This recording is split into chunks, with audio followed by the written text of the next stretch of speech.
We move on to our last session before valedictory, which is a panel discussion, opportunities for next gen in a changing world.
One of the biggest and fastest growing economies in the world, home to 1 billion young aspirational consumers, home to one of the largest pool of technically skilled workforces in the world, and a country with one of the largest population of English speakers in the world, a nation that can be lit up by 1 billion dreams and actions.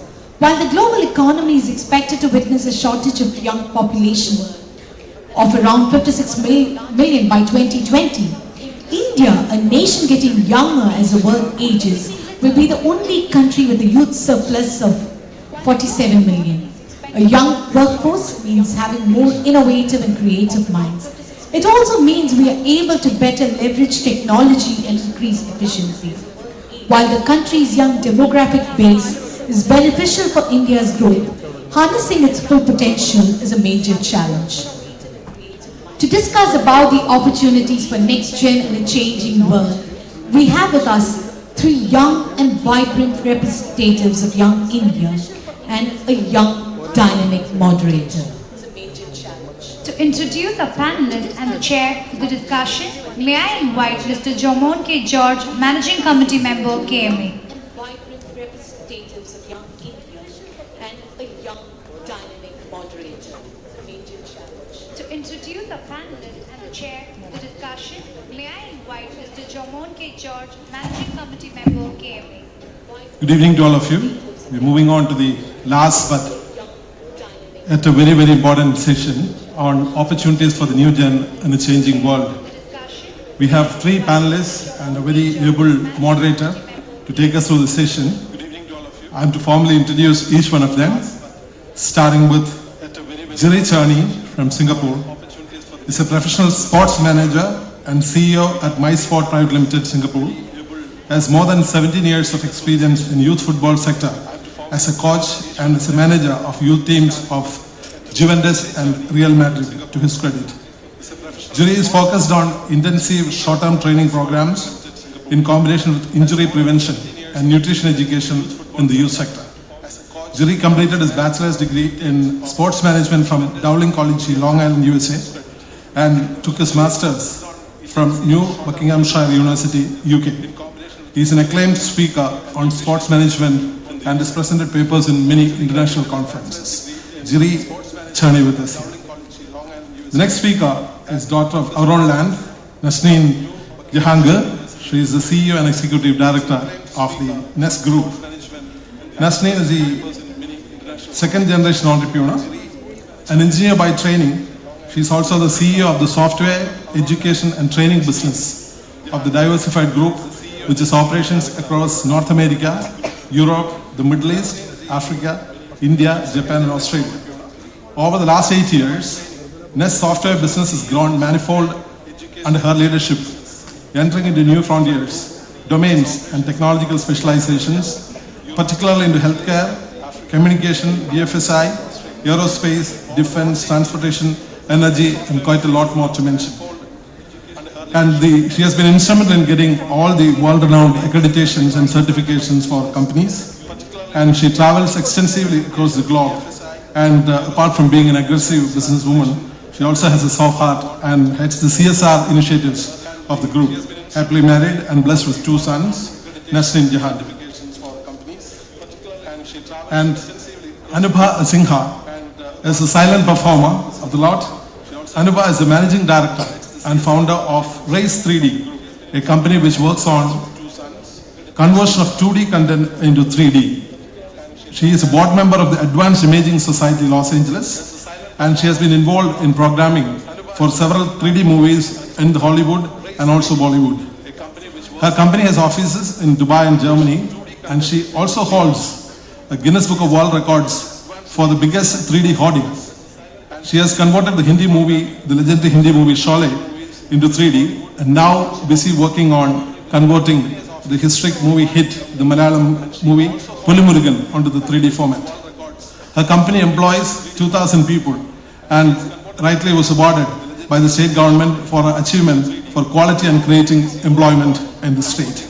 These are 3 youth icons who would steer through the sessions, and to guide them and to moderate the session, we have another brilliant, multifaceted George of the Muthoot Group, a 4th generation entrepreneur, and he heads the hospitality division, that being his passion. He has been the past chairman of the Young Indians. Lots of laurels to his credit. He's a radio jockey, he's a biker, and adventure buff. And he would effectively moderate these sessions. Over to the MC. Thank you, Mr. Jomon. I invite a panelist, Jiri Cerny, Anubha Sinha, Nazneen Jahangir, and the chair, Mr. George M. George, to please go up and be seated on the dais.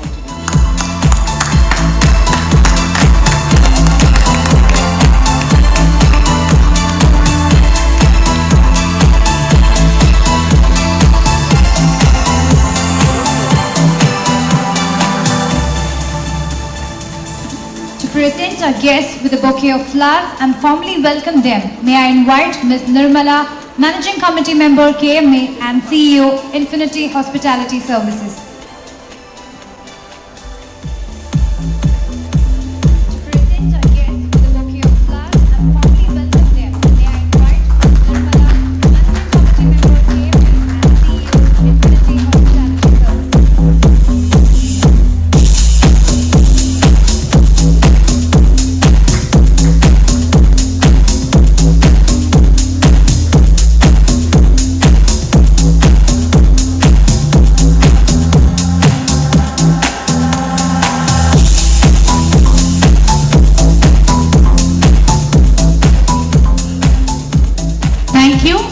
Now over to Mr. George M. George, the chair.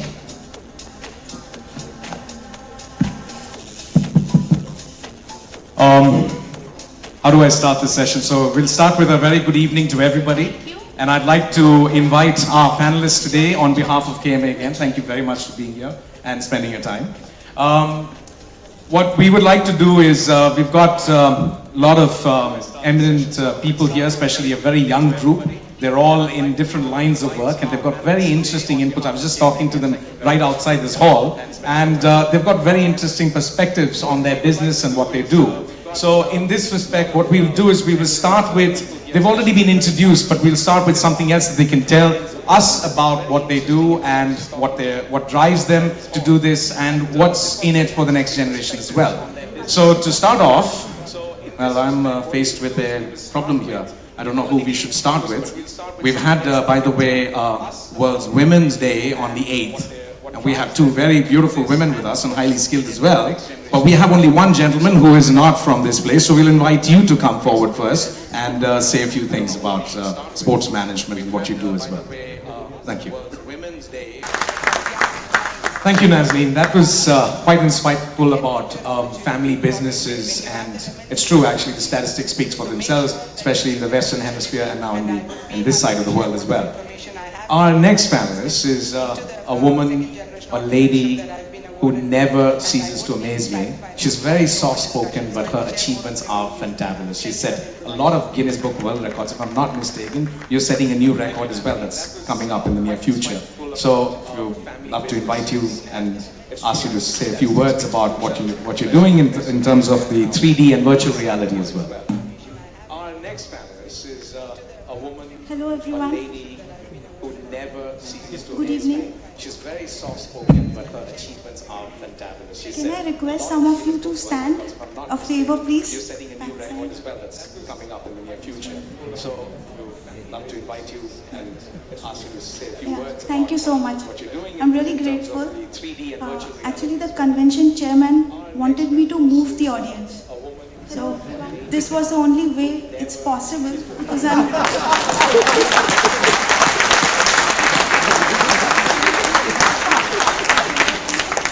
Actually, I'm not sure of my speaking skills. I started programming very early in my life on Lotus Notes. Some of the projects are still valid, but my programming career came to an abrupt end. The company that I was employed with got charged with child labor issues because I was way under 18. I was thrown from my so-called job, and that's where my 3D journey began. By the time I graduated, I already had a sizable company, and Hollywood had started looking into our softwares and acknowledging it. I bagged contracts from Universal and Sony Imageworks. I opened a branch in Kerala, and I spent a lot of time here. And that's where my Meridian happens to be my first 3D VR project in Kerala. And as Sir mentioned, we are creating a Guinness Book of World Record for it, breaking the record of Men in Black on this 26th in Kolam. Let me explain what is VR. Like yesterday, there was a huge crowd and we all were here to experience Sadhguruji live. The same thing can be done probably next convention, that whatever you felt yesterday, like he being live, the exchange of energy, the interaction, can be done without Sadhguruji traveling here. That is the power of virtual reality. It is so powerful that you cannot distinguish it from the real world. And we all were here to experience Sadhguruji. VR's milder version is now available for banking industry. I happened to meet a very high official of Bank of America while I was traveling, and he was expressing how difficult it is for HR to judge or give accurate judgment just on the basis of CV and one formal meeting. When a candidate comes for an interview, he thinks and answers from his logical mind. But when he is doing a job, the job decisions are mostly emotional responses of his experiences. So an HR would never be able to come to an accurate judgment. That's when we devised something called VRHR. This virtual reality HR system puts the candidate into real life-like situations, and we can know his emotional responses for the same. The results of VR interviews are much more accurate.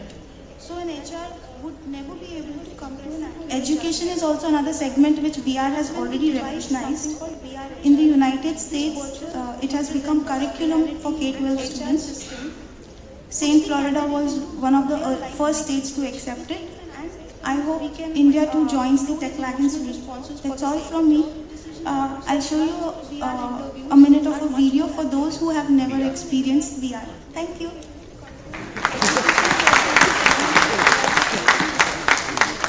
In the United States,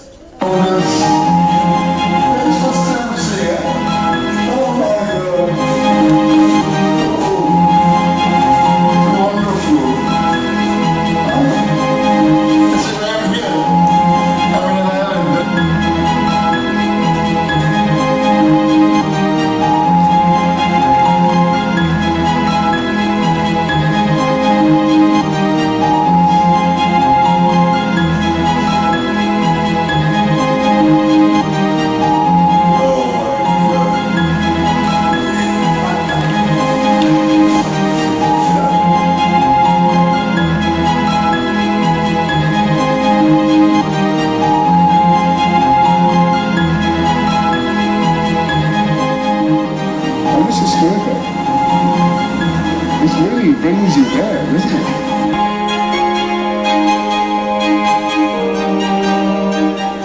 She's amazing.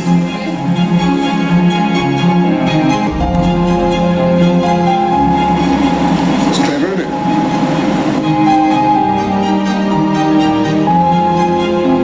So this just goes in there like that. Oh. Huh? Close your eyes and move around. You're there as well. Yeah, I'm there.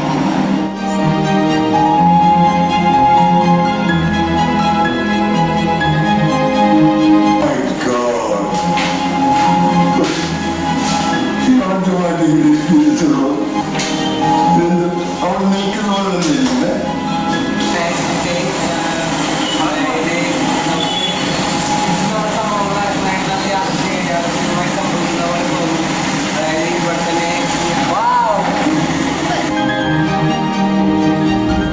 Oh, it's so much so sad. This is amazing. Where are you? Here. You lost me. This is amazing.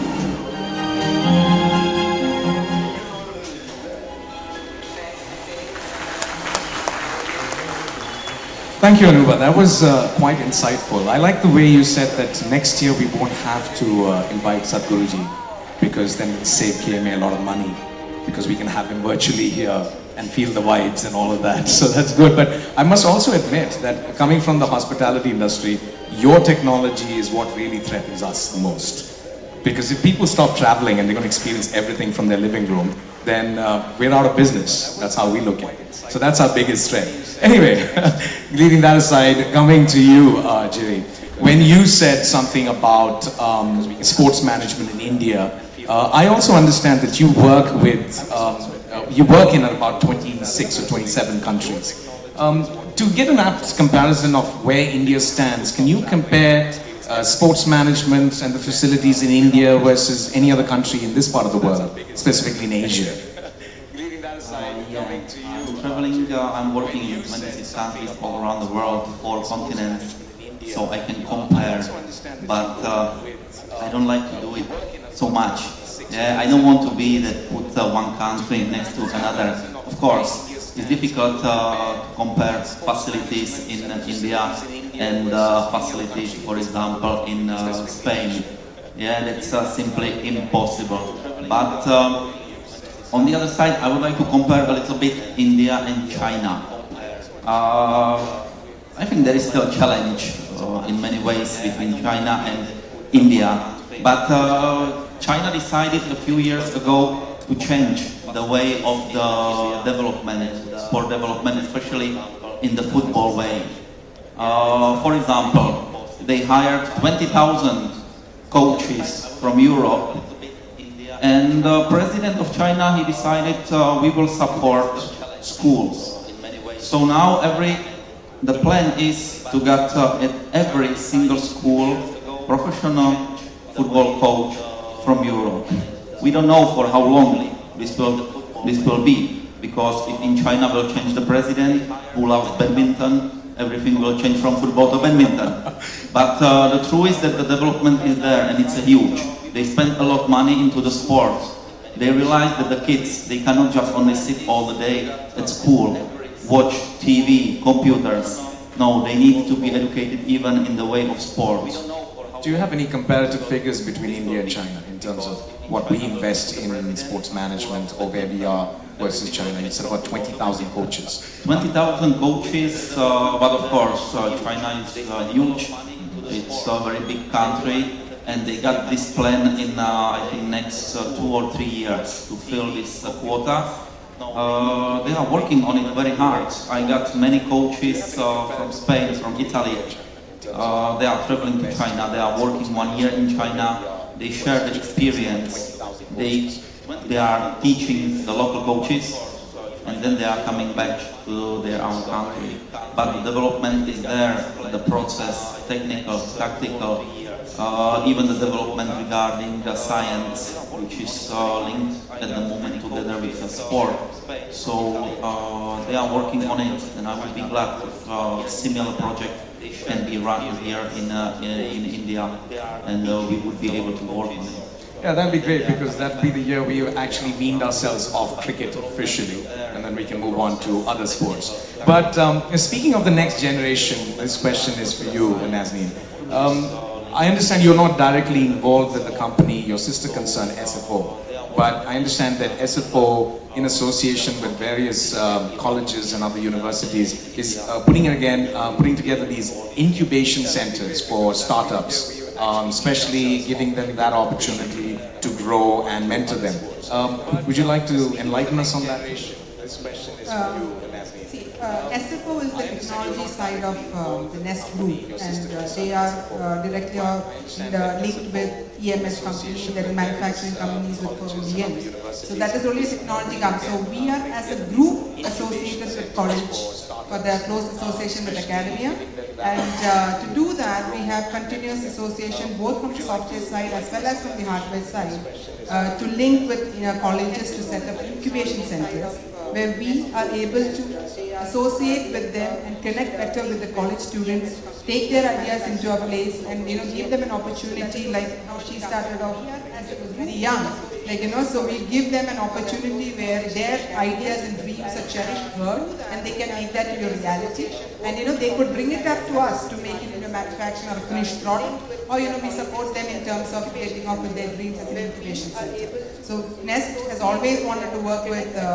It is not just SFO, that is the hardware side of it, but Nest as a group has been very closely associated with a couple of colleges in the state, Muttur being one, Rajagiri being another, where we have got incubation centers on campus as well as they are allowed to come and visit our own company premises for their projects, internship, as well as for taking out their ideas into reality. No, that's great because when we hear something like that, because Kerala is one of the first places where we had a startup village, which is now actually being emulated across the country in various other states as well. It's good to see companies taking that initiative and starting more incubation centers for startups and all that. But coming to you, Anubha, you, as I said, never cease to amaze me about what you do.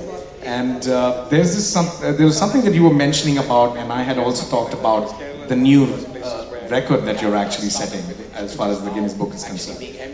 You said something about Men in Black. Would you like to enlighten us something about that, just to give us an idea of the scale that you're doing this at? Actually, that award is being done just to create some buzz about VR in Kerala. The record is of Men in Black, which was set in Croatia in 2012. It was around 7,000 people who were watching 3D projection. 7,000 people watched it at one time? Yes. The promotion for Men in Black in Croatia? Yes. Okay. And what are we doing in Kerala? We are doing around 65,000 people.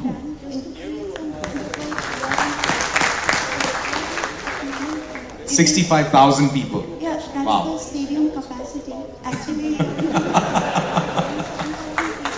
So you mean everybody's going to wear 3D glasses? That is to be spoken with Guinness people. What they say is India has a lot of crowd, we have a lot of rallies, but not all can make a record because it has to be organized crowd. Right. So there's a little bit of organizing of an issue in a culture like ours.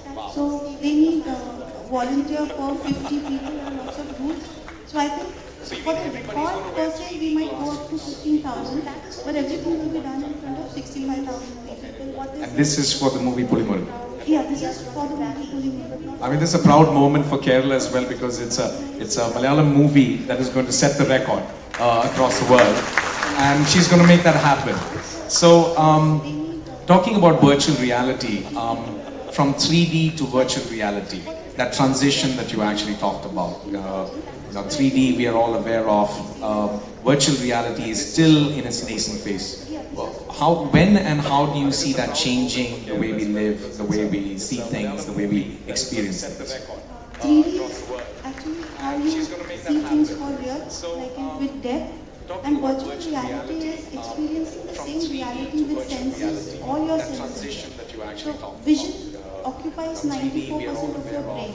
So the vision always has to be a good 3D thing. Since my softwares were doing well in 3D arena, I got pulled into virtual reality. But virtual reality is mind-blowing. The haptic sensors that I've sent, it's like I'm in a virtual world. There's no table, but my nerves will make me feel that there's a table. That unless you experience, you won't understand the capacity and accessibility of virtual reality. But for babies, for start like a movie or an ad or banking can work well as of my day. Wow, that sounds like something out of a sci-fi movie. Like all our experiences are going to change, and I think Jerry's also worried because then if we don't get onto an open field, we can actually sit down and play football if we wanted to. How does that sound? Now I feel that her business is actually threatening all of our businesses. No, I would congratulate her because after Kerala Blasters, she's the other one who can sold out the stadium in Kochi. That's right. That's absolutely right. That's absolutely right. Anyway, I mean, we could go on. This is an amazing panel here, but obviously I've also been asked that there is a time for all of this, and at the same time we have to take some good questions from the audience. So shall I open it out to the audience right now? Anybody who would like to ask any of the panelists a question? Yes, we already have one. If somebody can give that gentleman a mic. Anyway, I mean, we could go on. This is an amazing panel here, but obviously I've also been asked that there is a time. Good evening. Myself, Eldos Isaac. I'm an investment consultant. Thank you all the panelists for the informative session. My question is to Jerry. Myself, a sports lover and a proud Indian. I was always wondering in the last couple of years, when you look at the Olympics, you like countries like US, countries like China, Russia, UK, over decades has been monopoly in winning the top 3 of top 5 positions. And what as a sports management expert, having around 17 years experience and traveling across countries and manages champion clubs, what do you see, what makes them different as a nation? And also to the next level, if you look at the individualistic level, you look at Michael Phelps, you look at Usain Bolt, you look at Roger Federer, these are all world-class champions. What really makes them? Is there a pattern among these things? And in terms of clubs like Manchester clubs, they're all global champions. What makes these global champions, global nations and global individuals? Thank you. Thank you very much for this question. It's a very good question. Yesterday it was said here that Michael Phelps got the same number of medals from Olympic Games like India in all the history. It's a big shame. I wish India more success into the future, and I believe it will happen soon. Because what is necessary to start from zero, from the education of the kids, education of the coaches, facilities. It's necessary to give them what they need for the professional training. Start where the kids are already small. Not just only let them play outside, but really try to educate them, give the focus on the sport. Many, if I relate the sport to the management and to the professional management, it's proof that the biggest managers, the most successful managers are coming from professional sportsmen. This is because the professional sportsman must got many decisions during his career. He's under pressure because he must give the best results. So those people, they already know how to handle the situation when they retire from the professional sport and when they change the position to the management in any area, in banking, law, in the sports management, everywhere. So what is necessary? There are the basic factors, is the education, sports management, facility, and then of course, this time very important investment into the sport and trust that sport can bring business, success in the sportsman way even in the business way. So this is what my opinion. Jerry, I just want to jump in a little bit with one part of that question, which says, what makes champions champions? Like, what kind of a mental makeup does one need? You had also talked about cognitive abilities. You actually have trained people on that. How does it, to be mentally fit, not just physically fit, to really become a champion? What does it take? When we talk about all the champions in various sports that might be. This time it's the same like I would compare sport and internet, sport science and internet. Now we are using in sport GPS technologies, we are using cognitive training programs, and many people are asking why. The players, the kids, they don't need it. And I'm asking, why are you using internet? 20 years ago, you didn't know what is internet, and now it's a common thing for you. So even in the sport, the GPS technologies, kinetics, cognitive training are important because everything is faster, everything is more difficult. Training load for the players, for the kids, is higher. And I don't mean it only in the way to increase the level of the sport, but I mean it even in the way of to protect the players, protect the kids, control. GPS technologies are very good tool to control health conditions of the players. You can see in many cases, professional football player is running, he stopped, he collapsed, in few minutes he is dead. Why?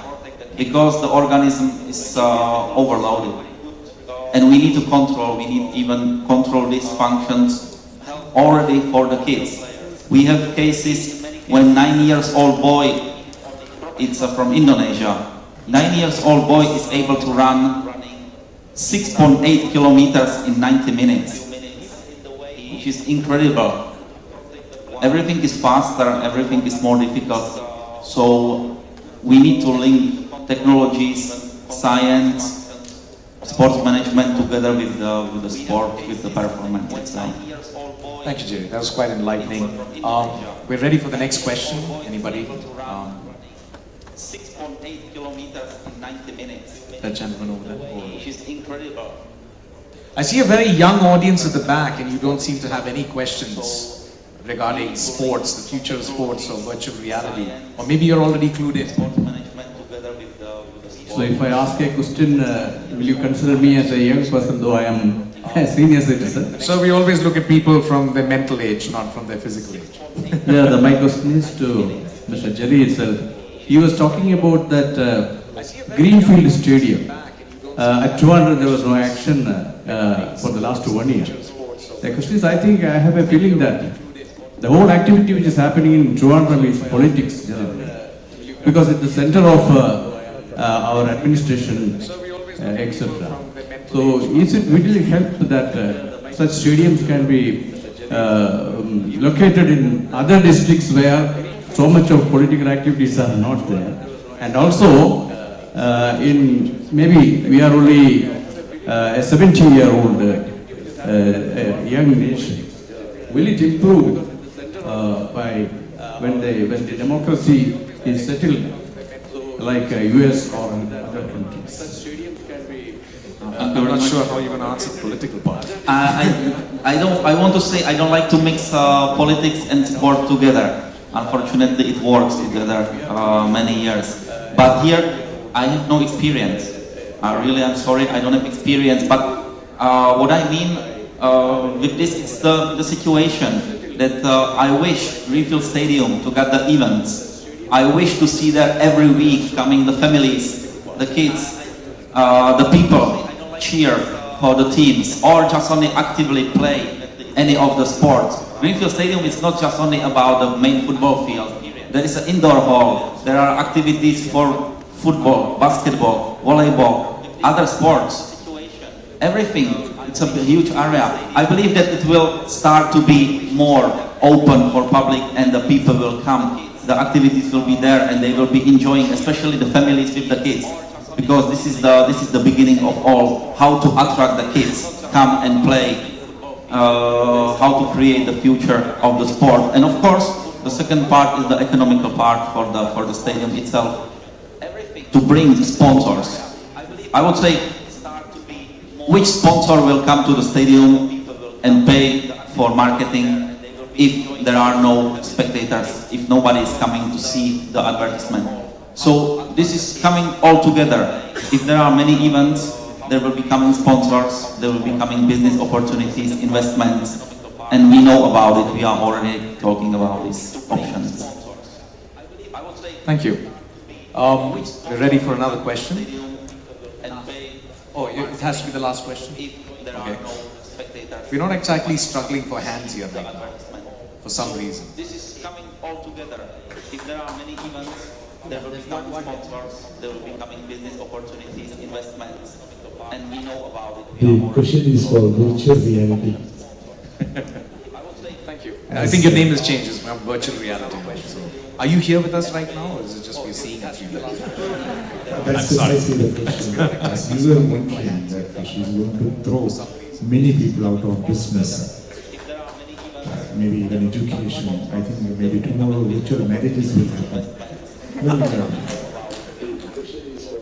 do you think virtual reality will happen through internet? Like somewhere it is happening and you will be able to experience it. Would I understand that it has to be downloaded on your machine or your mobile phone, and then can you see that? Is there a possibility of streaming and you will be able to watch it in virtual reality? Even today, streaming is possible, but both the environments are controlled. There are experiments going on to be able to stream it in uncontrolled environments. So, when I say near future, it might be only a couple of years from today that would be possible without controls. So all this is a possibility. I like your question regarding virtual marriages. I think that's quite interesting. I don't know what that implicates, but yes, it's quite interesting. We can save a lot of money on that, considering how big Indian weddings can get. Yes. Vivek, are we? Yeah. Okay. So that's about it for this discussion. I'd like to once again thank all our panelists for giving us a great insight into everything from software development to sports management to all the way to virtual reality. And I wish you the very best for setting your world record. And I wish you all the best with your own businesses as well. And Vivek, are we once again? Okay, back to the MC. Thank you, everybody. That was indeed a lively and interactive discussion. 3 young panelists and a young chair discussing about sports, IT, virtual reality, hospitality. You have clearly articulated the opportunities for next gen in a changing world. Thanks for lighting the dreams and aspirations of Generation Next. To present our gratitude, token of gratitude and appreciation to our panelists and the chair, may I invite Mr. S. Rajmohan Nair, Past President KMA and Senior Business Associate, LIC of India.